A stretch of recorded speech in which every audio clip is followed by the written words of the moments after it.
చక్కటి కూచిపూడి నాట్య కార్యక్రమాన్ని ఇంతసేపు మనం వీక్షించాం. శ్రీ చింతా శివరామకృష్ణ గారి శిష్య బృందం కూచిపూడి నాట్యాన్ని మనం ఇంతసేపు వీక్షించాం. భక్తి పారవస్యంలో ఇంతసేపు మనల్ని ముగ్ధుల్ని చేసిన ఆ చిన్నారుల్ని, గురువు గారిని సాదరంగా మన కరతాళ ధ్వనులతో స్టేజ్ మీదకి ఆహ్వానించుకుందాం. గట్టిగా చప్పట్లు.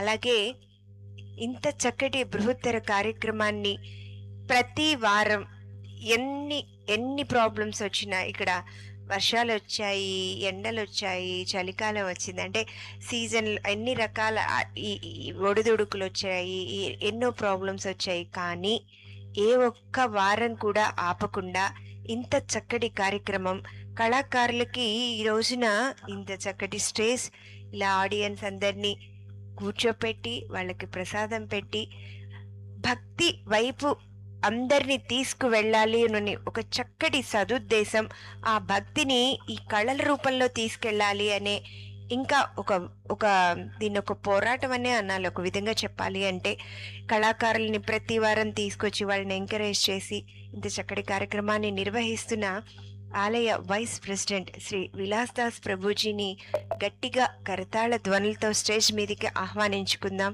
ఇది ఎంతో, అంటే ప్రతి ఒక్కళ్ళు ఆదర్శంగా తీసుకోవాల్సిన ఒక చక్కటి కార్యక్రమం ఇది. ఈజీగా అనిపిస్తుంది మనం వచ్చి కూర్చొని చూసి వెళ్తున్నామని, కానీ దీని వెనక ఎంత వర్క్, ఎంత ఖర్చు ఉంటుంది అనేది మీకు నిజంగా తెలియదు. ప్రభుజీని మాట్లాడాల్సిందిగా కోరుకుంటున్నాను. జన్మ కర్మ చమే దివ్యం ఏవం యో వేత్తి తత్వతః పునర్జన్మ నైతి మామేతి స్వార్జున అని శాస్త్రం చెప్తుంది. అంటే మనం ఈ యొక్క కలియుగంలో పుట్టిన తర్వాత మానవ జీవితం యొక్క ఆదర్శం ఏంటి, గోల్ ఏంటి మనకు తెలియదంట. కానీ ఎవరైతే ఆ భగవంతుని లీలలను విన్నారో, వీక్షించారో వారికి తప్పకుండా మోక్షం లభిస్తుందని శాస్త్రం. ఎందుకు చెప్తున్నానంటే ఈరోజు పిల్లలు ఆ కృష్ణ లీలల మీద అద్భుతంగా పర్ఫామ్ చేశారు. అందరూ గట్టిగా ఒకసారి చప్పట్లు కొట్టాలి. సో మేడం చెప్పినట్టు యాక్చువల్గా హరే కృష్ణ గోకుల క్షేత్రం ఒక ప్లాట్ఫామ్ చేశారు, కానీ దీని వెనుక అందరినీ ఎక్కడెక్కడి నుంచో కళాకారులను తీసుకురావడానికి నాట్య నిలయం వారు ఎంతో అద్భుతంగా కోఆపరేట్ చేస్తున్నారు. వారందరికీ కూడా భగవంతుని ఆశీస్సులు ఉండాలని కోరుకుంటూ ఈ పిల్లలందరికీ మాస్టర్ గారికి వారికి ప్రతిసారి చాలా పిలిచినప్పుడల్లా రావడము, చేయడం, పిల్లలతోని ట్రైన్ చేయించడము చాలా అద్భుతంగా ఉంది.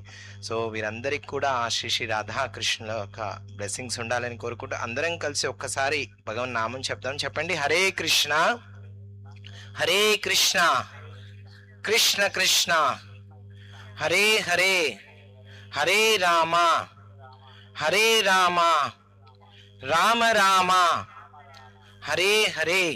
ఒక్కసారి హరే కృష్ణ హరే కృష్ణ కృష్ణ కృష్ణ హరే హరే హరే రామ హరే రామ రామ రామ హరే హరే. గురువు గారిని మరియు పిల్లలందరినీ ఆ శ్రీ శ్రీ రాధాకృష్ణుల యొక్క చిన్ని ప్రసాదాన్ని స్వీకరించాల్సిందిగా కోరుకుంటూ హరే కృష్ణ.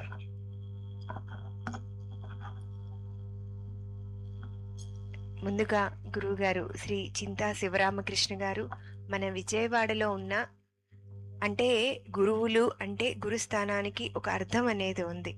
ఒక కళని నేర్చుకోవడం అంటే ఏదో సినిమాల్లో చూపించినట్టుగా ఆ ఒక్క పాటకి డాన్స్ చేసి వెళ్ళిపోవడం కాదు. ఆయన కంప్లీట్ నాలెడ్జ్తో చెప్తున్నారు. అలా ఉన్న గురువుల్లో అతి తక్కువ గురువుల్లో విజయవాడలో శ్రీ చింతా శివరామకృష్ణ గారు ఒకరు.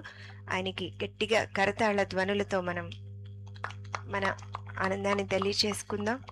అంటే సంగీతం మీద, సాహిత్యం మీద, నటువంగం మీద ఆయనకి ఎంత చక్కటి పట్టుంది అంటే వీటన్నిటికీ తోడు ఆయన కూచిపూడి భాగవతుల కుటుంబం నుంచి వచ్చారు. అలాగే చిన్నారులు ఒక్కొక్కరిని పిలుద్దాం. తుషార వెన్నెల అంట, మంచి పేరు. ఏం చదువుతున్నామ్మా? 8th class. గట్టిగా చప్పట్లు. నీ పేరేంటనా? రోహిత. ఏ క్లాస్ నాన్న? 8th class. గట్టిగా చెప్పండి. మనం చెప్పట్లే కదా, వాళ్ళు ఇంత కష్టపడి నేర్చుకొని ఇంతసేపు పెర్ఫామ్ చేశారు. ఒక విద్య నేర్చుకోవడం అంటే అంత ఈజీ కాదు ఈ రోజుల్లో. నీ పేరున సుప్రియ, ఏం చదువుతున్నావమ్మా? Degree first year. ఎన్నో ఏళ్ల సాధన వాళ్ళు మన ముందు పెర్ఫామ్ చేసింది. ఆనంద చంద్రిక, నిజంగా అదే ఆ పేరు పుట్టగానే పెట్టారేమో, అంత ఎంజాయ్ చేస్తూ చేస్తుంది. ఎప్పుడు డాన్స్ చేసినా మంచి ఎక్స్ప్రెషన్స్, చక్కటి ఆ కూచిపూడి లాస్యం అంతా నీ దగ్గర చక్కగా కనపడుతుందమ్మా. నిత్యశ్రీ,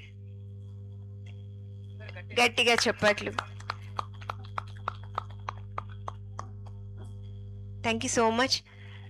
ఈ కళావేదిక అంటే ఔత్సాహికులైన ఎందరో కళాకారులు ఇక్కడికి చాలా అంటే పేరు మోసిన కళాకారులు దేశ విదేశాల నుంచి వాళ్ళంతటా వాళ్ళుగా అడిగి మాకు ఒక అవకాశం ఇప్పించమని అడుగుతున్నారు, ఇక్కడికి వస్తున్నారు. ఇంత ఘన విజయం సాధించిన ఈ కళావేదికకి ప్రతి వారం కళాకారుల్ని తీసుకొస్తున్న, అంటే ఈ కార్యక్రమాన్ని ముందుకు తీసుకెళ్తున్న ప్రభువులందరికీ హృదయపూర్వక ధన్యవాదాలు తెలియచేసుకుంటూ, మీకు తెలిసిన వారందరికీ తెలియచేయండి ఈ కార్యక్రమాన్ని గురించి. వచ్చే వారం మళ్ళీ మనం ఒక చక్కటి కార్యక్రమంతో కలుసుకుందాం.